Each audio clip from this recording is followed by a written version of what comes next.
مہرین نے جواباً کہا تھا اور پھر دونوں خاموش ہو گئے۔ ایمن انجیکشن کے زیر اثر تھی اور اس کی بازو میں ڈرپ لگی تھی۔ ایمن کا سفید چہرہ گواہ تھا کہ خون بہت زیادہ بہہ چکا تھا۔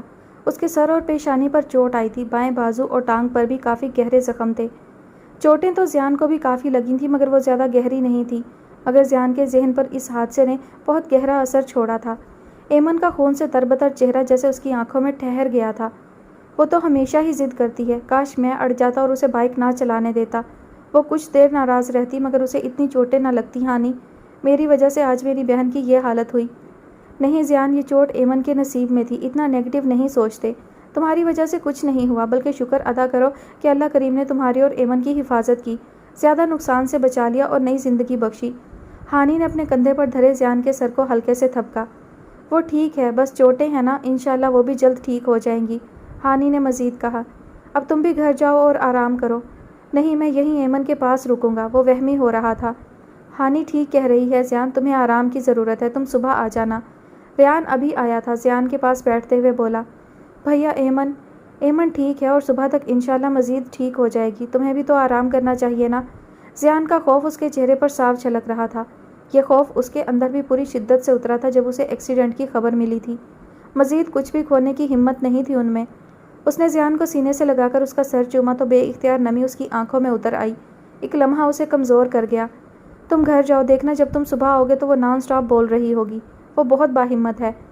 ہاں، ہمت بہت ہے اس میں بھیا، اتنی چوٹ آنے کے باوجود تمام راستے وہ مجھے حوصلہ دیتی رہی کہ مجھے کچھ نہیں ہوا، میں ٹھیک ہوں۔ وہ تمام مناظر تو جیسے نقش ہو گئے تھے ذہن میں۔ پھر تم بھی تو اس کے بھائی بنو یار، ہمت کرو، ایان نے ہلکا پھلکا کرنا چاہا ماحول کو، حالانکہ آنسوؤں کے نشان اس کے چہرے پر اب بھی واضح تھے۔ ہادی اور ارید چلے گئے؟ جی ریان بھائی، ریان کے پوچھنے پر بتایا۔ ہادی نے بروقت بلڈ دے کر ان پر بہت بڑا احسان کیا تھا۔ یہ بھی شکر ہے کہ بلڈ گروپ میچ ہو گیا تھا، ورنہ بلڈ ارینج کرنے میں کافی وقت لگتا، ہانی بولی۔ شکر الحمدللہ، ریان نے کہا۔ اس کے وجود کا ہر عضو شکر گزار تھا رب کا جس نے اس کی بہن کو نئی زندگی دی تھی۔ ہانی تم ان دونوں کے ساتھ جاؤ اور جان کو میڈیسن اور دودھ اپنے سامنے دینا، ایان کی بات یہ نہیں مانتا، ریان ہدایت دے رہا تھا۔ ہانی کے چہرے پر تذبذب ابھرا۔ میں ہوں نا یہاں، ڈونٹ وری، اس نے کہا۔ ہانی اس وقت اسے یہاں تنہا نہیں چھوڑنا چاہتی تھی، اس نے ریان سلطان کے چہرے پر آج خوف دیکھا تھا۔ ایسے میں اس کا اکیلے یہاں رکنا، زیان کا خیال رکھنا ایان، وہ اب ایان سے مخاطب تھا۔ ریان یہ دونوں گھر اکیلے ہوں گے، میں انہیں اپنی طرف لے جاؤں گی، ماما بھی تو فکر مند ہو رہی ہوں گی نا، ہانی نے قدرے ہچکچاتے ہوئے کہا۔ کامل امید تھی کہ وہ صاف منع کر دے گا مگر ہانی کی بات سن کر ریان نے ایان کو دیکھا جو تذبذب کا شکار تھا۔ جیسے تمہیں مناسب لگے اور ایان کو، ایان نے کندھے ہلا دیے تھے۔ ہانی زیان کا ہاتھ تھام کر اسے ساتھ لے جانے لگی۔ ایان نے قدم بڑھایا تو ریان نے ہاتھ تھام لیا۔ ہانی اور زیان کے باہر نکلنے کے بعد وہ ایان سے مخاطب ہوا تھا۔ مناسب مجھے بھی نہیں لگ رہا مگر آنی کی طبیعت کے پیش نظر میں نے کہہ دیا، نہ وہ آنی کو اکیلا چھوڑ سکتی ہے اور نہ ہمیں، آج کی تو بات ہے۔ ایان نے سر ہلا دیا۔ جی ریان بھائی، زیان کو میڈیسن جاتے ہی دے دینا، اس کا سکون سے سونا بہت ضروری ہے، اس نے بہت گہرا اثر لیا ہے ایان، ڈسٹرب ہے وہ۔ آپ پریشان نہ ہو، میں سنبھال لوں گا اسے، آپ پلیز اپنا خیال رکھیں، ایمن بھی ٹھیک ہے اب، ریان سلطان نے اس کا کندھا تھپ تھپایا تھا۔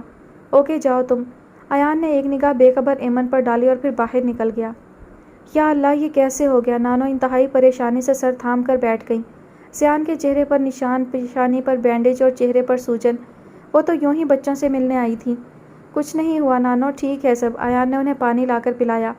ایمن اور ریان کہاں ہیں؟ ان کا دل بے چین تو کئی دن سے ہو رہا تھا، تبھی تو وہ آج بچوں کو دیکھنے آئی تھیں۔ ایمن ہاسپٹل میں ہے نانو، زیان نے بتایا تو ایان نے سر پیٹ لیا۔ کیا؟ ہائے اللہ میری بچی، ریلیکس نانو، ایمن اب ٹھیک ہے، چپ کرو تم، سب ٹھیک ہے کہہ کر بہلا رہے ہو، ایک فون نہیں کر سکتے تھے مجھے؟ انہوں نے ایان کو ڈانٹا۔ میری ریان سے بات کرواؤ، بلکہ مجھے ابھی ہسپتال لے کر چلو۔ اس کی ضرورت نہیں ہے نانو، ایان جانتا تھا کہ نانو بلڈ پریشر کی پیشنٹ ہے۔ ایان، اچھا چلیں، وہ لاچارگی سے بولا، زیان کو اکیلے چھوڑنا بھی مناسب نہیں تھا۔ زیان تم، میں بھی چلوں گا، ریان نے فون کر کے زیان کو یہاں لانے سے منع کیا تھا۔ وہ چاہتا تھا کہ زیان کا ذہن کل رات کے حادثے سے نکل آئے مگر اچانک نانو کی وجہ سے ایان کو اسے بھی ساتھ لے کر جانا پڑا۔ نانو نے جاتے ہی پہلے ریان بھائی کی خبر لی کہ انہیں بتایا نہیں۔ معاف کر دیں نانو، پریشانی میں کچھ سوچا ہی نہیں، اور پلیز ریلیکس کریں خود کو، مجھے میری بچی سے ملوا دے، اسے دیکھ لوں گی تو مجھے سکون ہو جائے گا، وہ بولی۔ چلیں، ریان کا ہاتھ پکڑ کر انہیں ایمن کے پاس لایا جو سو رہی تھی۔ اسے دیکھ کر نانو نے دل تھاما تھا، کیسے سفید ہو رہی ہے، اتنی چوٹ لگی ہے میری بچی کو۔ نہیں نانو، اللہ کا شکر ہے کہ اس نے بڑے نقصان سے بچا لیا۔ انشاءاللہ جلد اچھی ہو جائے گی ہماری ایمن، آپ پریشان نہ ہوں، بیٹھ جائیں، ریان نے کہا، مگر نانو نے اس کا ہاتھ جھٹک دیا۔ ان کی آنکھیں نم ہو گئیں۔ ایمن کو دیکھ کر انہیں اپنی مدھو کی کمی کا احساس نہیں رہتا تھا، وہ بالکل اپنی ماں جیسی تھی۔ ایمن کی یہ حالت انہیں ہلا گئی تھی۔ انہوں نے سوئی ہوئی ایمن کا سر جھک کر چوما۔ اس وقت بھی ایمن کو بلڈ لگا ہوا تھا۔ کیسے رات رات میں سفید پڑ گئی میری ایمن، اللہ میری بچی کو شفا دے، میرے مولا، اس کی چہک سے ہی تو ہماری زندگی میں رونق ہے۔ وہ رونے لگیں۔ نانو، ریان نے انہیں زبردستی بٹھایا، ان کے چہرے سے آنسو صاف کیے۔ پریشان نہ ہو نانو، ایمن ٹھیک ہے اور انشاءاللہ کل تک گھر چلے جائیں گے ہم۔ مدھو اور حیدر کے بعد تو تم نے ہمیں خود سے الگ ہی کر دیا ہے ریان، کچھ بھی ہو جائے تم ہمیں بتانا تک مناسب نہیں سمجھتے۔ ان کا شکوہ پھر زبان پر اترا۔ بدگمان مت ہو نانو، ایسا کچھ نہیں ہے، رات ہم اتنے پریشان تھے، ایمن کا خون بہت بہہ گیا تھا، بلڈ ارینج کرنا، زیان کو سنبھالنا، بھاگ دوڑ میں لگے رہے۔ اس نے نانو کو ساری تفصیل بتائی اور تمام باتوں کے بعد ان کا گلہ کچھ دور ہوا تھا۔ اب تو اپنے ماموں کو فون کر سکتا ہے نا، اسے بعد میں پتہ چلے گا، پھر وہ بھی ناراض ہوگا۔ میں ابھی بتا دیتا ہوں، اس نے مسکراتے ہوئے کہا تھا، پھر عمر ماموں کا نمبر نکال کر کال کرنے لگا۔ 3 دن بعد آج اس کا بخار اترا تھا اور جیسے ہی اس نے خود کو بہتر محسوس کیا، پہلا سوال یہی پوچھا، ایمن اور زیان کی خبر لی؟ ہاں، زیان بالکل ٹھیک ہے ماشاءاللہ، چھوٹی چھوٹی چوٹیں آئی تھیں، اب بہتر ہے۔ اور ایمن؟ وہ بھی پہلے سے بہتر ہے، آج اسے ہاسپٹل سے گھر لے گئے ہیں، ہادی نے بتایا۔ چل چلتے ہیں۔ کہاں؟ ان کے گھر۔ ارید اٹھ کھڑا ہوا۔ عجیب و غریب انسان تھا یہ بھی۔ چل نا۔ مگر یار۔ کیا مگر؟ ان کی عیادت کے لیے جا رہے ہیں، اٹھ اب۔ ہادی اٹھ گیا۔ راستے سے اس نے پھول، فروٹ اور جوس وغیرہ لیے تھے، جس پر ایان نے خفگی کا اظہار کیا۔ اس کی کیا ضرورت تھی؟ تیرے لیے نہیں ہے، اپنی بہن کے لیے لایا ہوں، ہادی نے فوراً جواب دیا۔ ایمن کو 2 تکیے رکھ کر بٹھایا تھا اس نے، زیان ایمن کے پاس ہی بیٹھا تھا۔ کیسی ہے ہماری بہنا؟ ہادی اس کے پاس بیڈ کے سرے پر بیٹھا جبکہ ارید صوفے پر بیٹھا تھا، مگر اس کی ساری توجہ ایمن کے سفید چہرے پر تھی، جس پر ہلکی سی مسکراہٹ اتری تھی مگر نکاہت زدہ۔ بالکل ٹھیک، البتہ لہجہ مضبوط تھا۔ گڈ، ہادی نے مسکرا کر اس کا سر تھپکا۔ ایمن کی ناک کی ہڈی پر بھی چوٹ تھی، سوجن بہت زیادہ تھی۔ ایک ایڈوائز ہے بہنا، آئندہ جب بھی بائک چلاؤ ہیلمٹ کا استعمال لازمی کرنا۔ مطلب ابھی بھی تم اسے منع کرنے کے بجائے ہدایت دے رہے ہو، ایان نے ٹوکا۔ حادثے زندگی کا حصہ ہے، مگر میری بہنا بہت اچھی بائک چلاتی ہے، میں منع نہیں کروں گا، اس نے مسکرا کر کہا۔ پھر زیان کا حال احوال لینے لگا جو ارید کے ساتھ باتوں میں مصروف تھا۔ تم ایمن کے بھائی ہو یار، اور تم نے دیکھا نا کہ ایمن نے کتنی ہمت سے اس وقت میں خود کو سنبھالا، اور ساتھ تجھے بھی، بی بریو۔ وہ دونوں سمجھ رہے تھے کہ زیان بہت ڈسٹرب ہے۔ ڈاکٹرز کیا کہتے ہیں؟ ایمن کی ہیڈ انجری سب نارمل ہے الحمدللہ، تمام رپورٹس کلیئر ہیں، سی ٹی اسکین سمیت، بس بلڈ کی کمی اور کمزوری ہے، سر کا زخم بھی بہت بہتر ہے، ایان نے انہیں تفصیلاً بتایا۔ کچھ دیر بعد وہ واپسی کے لیے اٹھ گئے۔ بیٹھو نا، ریان بھائی آتے ہوں گے، وہ تم سے مل کر تمہارا شکریہ ادا کرنا چاہتے ہیں۔ کس چیز کا شکریہ؟ ان سے کہنا ایمن کے لیے میں نے جو کیا وہ بھائی کا فرض ہوتا ہے، ایمن میری بھی بہن ہے، آئندہ یہ شکریہ جیسے الفاظ کہہ کر مجھے ہرٹ نہ کرنا۔ وہ برا مان گیا، حقیقتاً وہ ایمن کو سگی بہن کی طرح سمجھتا تھا۔ سوری یار، ایان شرمندہ ہوا۔ اپنا خیال رکھنا ایمن، انشاءاللہ بہت جلد تم بالکل ٹھیک ہو جاؤ گی۔ اب وہ ایمن کی طرف متوجہ تھا، یہی الفاظ ارید کی زبان پر نہ آ سکے، حالانکہ وہ کہنا چاہتا تھا، مگر گیٹ ویل سون ہی کہہ سکا بس۔ زخم سفر ہے محترم، خونی تمام پیرہن، سارا بدن لہو سہی، پھر بھی غموں کی دھوپ میں چلنا ہے تابہ شہر جاں، اپنے لہو سے حرف حرف لکھنی ہے اپنی داستاں۔ مجھے معاف کر دو حیدر، میں نے تمہارے بارے میں کتنا غلط سوچا اور تم نے میرے لیے اتنی بڑی قربانی دے دی۔ عمر بھر تمہاری یہ قربانی تمہارے اس احسان کا بدلہ نہیں دے سکتی۔ وہ ہاتھ جوڑے کھڑی تھی، چہرہ آنسوؤں سے تر تھا۔ حیدر سلطان نے اس کے جڑے ہاتھ تھامے۔ معافی تو میں تم سے مانگنا چاہتا تھا مگر موقع میسر نہ آ سکا، لیکن تم مجھ سے معافی مانگ کر شرمسار مت کرو تانیہ، میرے دل پر پہلے ہی بڑا بوجھ ہے، میں نے اس شخص سے بے وفائی کی، اس کا مان توڑا جس کی زندگی میرا مان تھا، میں تو اس شخص سے اپنے کیے کی معافی کا طلبگار ہوں، ایسے میں تم معافی کہہ کر میرے دل کا بوجھ نہ بڑھاؤ، حیدر نے بہت شکستہ لہجے میں کہا تھا۔ تم کیوں شرمسار ہو؟ میں گواہ ہوں حیدر اس بے بسی کی، اس مجبوری کی، تم نے اس کا مان بڑھایا ہے، توڑا نہیں، اگر تمہاری جگہ وہ ہوتا تو وہ بھی یہی کرتا، تانیہ بولی تو حیدر نے اس کا سر تھپکا۔ مجھے اس لمحے لگا ہی نہیں کہ میں حیدر ہوں، مجھے بس یوں لگا کہ میرے سامنے میری بہن ہے اور اپنی بہن کے لیے ہر خوشی قربان، اس کا گھر بسانے کے لیے مجھے کچھ بھی کرنا پڑتا میں کرتا۔ ہاں حیدر، تم میں اور سکندر بھائی میں کوئی فرق نہیں تھا اس وقت، تانیہ رو دی۔ بہن ہو تم ہماری، سکندر ہو یا حیدر، ہمارے لیے تمہارا بستہ گھر اور مسکراتا چہرہ پہلی ترجیح ہے، اپنے دل میں کبھی پھر سے ایسے خیال نہ لانا، خوش رہو۔ اس نے مسکرا کر تانیہ کے سر پر ہاتھ دھرا۔ کچھ لمحے چپ رہا، پھر بہت دل گرفتہ لہجے میں بولا، ایک درخواست ہے تم سے، ہو سکے تو مدھو کو معاف کر دینا۔ تمہارے دل میں اس کے لیے جو بدگمانی ہے وہ جائز ہے، مگر وہ بھی شاید مجبور تھی۔ محبت کبھی کبھی ہمیں اتنا مجبور کر دیتی ہے کہ نہ چاہتے ہوئے بھی ہمیں کچھ غلط فیصلے کرنے پڑ جاتے ہیں۔ اس کی محبت نے اسے مجبور کر دیا ہوگا، اس کی نیت غلط نہیں تھی، بس رستے کا انتخاب غلط کر گئی اور عمر کی باتوں میں آ کر۔ بہرحال انسان خطا کا پتلا ہے، کر سکو تو اسے معاف کر دینا۔ حیدر نے اس کے جواب کا انتظار نہیں کیا تھا، اپنی کہہ کر چلا گیا تھا۔ ایک لہر سی جو تانیہ کو اپنے وجود میں اترتی محسوس ہوئی۔ وہ تو ہر بات کو سینے میں دفن کر کے تالا مار کے جی رہی تھی کہ ریان سلطان نے اسے جھنجھوڑ دیا۔ اس دن اس کی بات وہ ذہن سے نہ نکال سکی اور نہ ہی دل سے، بہت گہرا اثر کیا تھا اس پر۔ تبھی تو اس نے چپ توڑنے کا ارادہ کیا تھا، مگر پھر ایمن کے ایکسیڈنٹ کی وجہ سے وہ ریان سے بات نہ کر سکی، مگر وہ متفق تھی ریان کی بات سے۔ ہمت کرے مامی، کنواں اتنا گہرا نہیں جتنا دکھائی دیتا ہے۔ ہاں وہ سچ کہتا ہے، ویسے بھی عمر اورنگزیب جیسے لوگ بزدل ہوتے ہیں، وہ اپنا سچ چھپانے کے لیے دوسروں کی کمزوریوں سے فائدہ اٹھاتے ہیں، انہیں ڈراتے اور دباتے ہیں کیونکہ ان میں سچ کا سامنا کرنے کی ہمت نہیں ہوتی۔ وہ ڈرتے ہیں سچ کے سامنے آنے سے۔ عمر بھی ڈرتے ہیں کہ ان کا چہرہ سامنے نہ آ جائے سب کے، ان کا اصلی چہرہ۔ تب میں کمزور تھی مگر اب نہیں، اب نہیں۔ غموں کی جو فصیل ہے وہ اس قدر طویل ہے، غضب تو یہ ہے ایک نہیں، فصیل در فصیل ہے۔ تم اس کی ہر منڈیر پر آرزوؤں کے تیل سے چراغ دل جلاؤ نا، ذرا سا مسکراؤ نا۔ زندگی پھر سے فریب میں آئی ہی نہیں، پھر کبھی مسکرائی ہی نہیں۔ ہاں اس طویل سفر میں مہرین کو ہم سفر کی صورت شامل کر لیا۔ وہ بھی اس کی طرح تنہا تھی، مگر یہ کڑوا سچ تھا کہ اس کمزور لڑکی کو معاشرے میں جینے کے لیے محافظ درکار تھا، اور سکندر بخت کی صورت یہ تحفظ اسے مل گیا۔ شہباز کے لیے یہ بہت بڑی خوشی تھی، اس نے ایک بار پھر سکندر سے معافی مانگی تھی۔ میں نے تجھے معاف کر دیا ہے۔ اور حیدر کو، وہ شاید اسے مزید آزمائش دینا چاہتا تھا، اس کی بات پر وہ لب بھینچ گیا۔ یہ میرا اور حیدر کا معاملہ ہے، وہ تجھ سے ملنا چاہتا ہے، معافی۔ اسے کہنا سکندر بخت اس کی شکل بھی دیکھنا نہیں چاہتا۔ اس کے لہجے میں وہ مضبوطی ناپید تھی جو ہونی چاہیے تھی۔ اور اگر وہ تیرے سامنے آ جائے شہباز، اگر وہ میرے سامنے آیا تو میں تجھے آخری سانس تک معاف نہیں کروں گا۔ شہباز سن رہ گیا۔ حیدر کا سکندر مر گیا ہے، وہیں اسی در پر دم توڑ گیا تھا جہاں اس کا مان ٹوٹا تھا۔ اب یہاں وہ کس سے ملنے آئے گا؟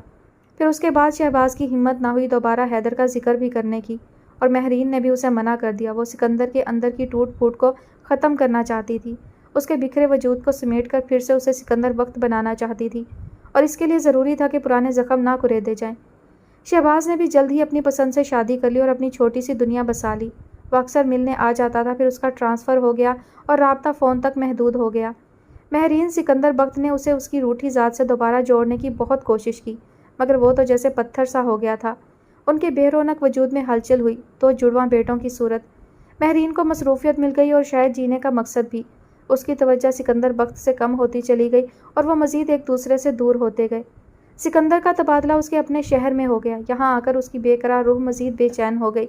اس شہر میں اس کا سب کچھ تھا، اس کے سارے رشتے تھے، مگر واہ بد نصیبی، وہ کسی سے ملنا تو دور ان کا ذکر تک نہیں کر سکتا تھا۔ پہلے پہل مہرین سے کیفیت کا ذکر کرتا تھا، مگر اس کے مزاج اور اپنی ذات میں مگن رہنے سے شاید وہ بھی بدگمان ہوتی گئی۔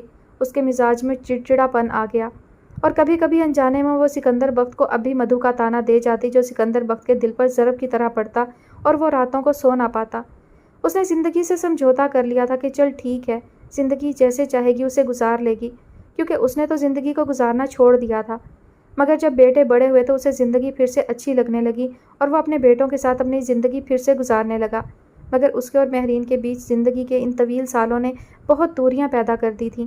وہ دونوں ہی ان دوریوں کو ختم کرنا نہیں چاہتے تھے۔ ان دونوں کے بیچ ان کے بچے پل کا کام کر رہے تھے، جن کی وجہ سے شاید اب تک ان کا تعلق قائم تھا۔ اس نے کوئی تیسری بار موبائل اٹھایا تھا، نمبر ڈائل کرتا مگر پھر کال کرنے کی بجائے فون واپس رکھ دیتا۔ Any problem? ہادی بغور اسے دیکھ رہا تھا۔ غور تو ویسے ہی اس پر آج کل بہت کرنے لگا تھا، یا پھر شاید ارید کی عجیب و غریب سی حرکتوں نے اس کی توجہ مبذول کرائی تھی۔ نہیں، اس نے فوراً نفی میں سر ہلایا۔ پھر؟ ہادی نے بھویں اچکائیں۔ کیا پھر؟ نتھنگ یار، وہ خواہ الجھا۔ ہادی نے حسب معمول خاموشی سے دیکھا اور سر جھٹک گیا۔ 2-3 منٹ یوں ہی گزر گئے، پھر ہادی نے کال ملائی۔ کیسا ہے آیان؟ سلام دعا کے بعد اس نے پوچھا۔ اس کی توجہ ارید پر اب بھی تھی، اس کی بے چینی صاف تھی۔ ایمن کیسی ہے؟ اچھا شکر الحمدللہ، ہادی کا جوش دیدنی تھا۔